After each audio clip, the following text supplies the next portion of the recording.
প্রথমে বাঁধাকপিটা আমি এটা কেটে কুচি কুচি করে কেটে নেবো, এই যে এভাবে কেটে নেবো। তারপরে নিয়ে নিয়েছি গাজর, গাজরটা আমি আরো কুচি কুচি করে কেটে নেবো, কুচি কুচি করে নিচ্ছি।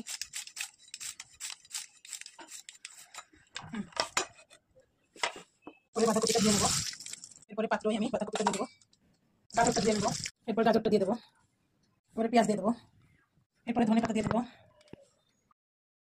কাঁচা লঙ্কা দিয়ে দেবো, তারপরে ডিম দিয়ে দেবো। আমি 2টো ডিম নিলাম, স্বাদ মতো নুন দিয়ে দিলাম, পরিমাণ মতো হলুদ, এই আদা কুচি দিয়ে দিলাম।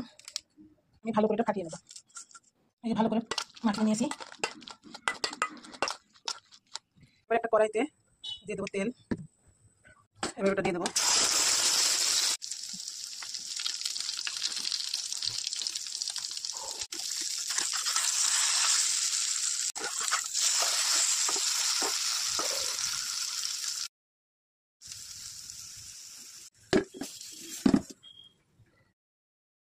একদম পরিবেশনের জন্য রেডি। আপনারা এভাবে ট্রাই করবেন এবং আমার চ্যানেলটিকে সাবস্ক্রাইব করবেন। আমার চ্যানেল নাম হাই চন্দনা ইউটিউব চ্যানেল।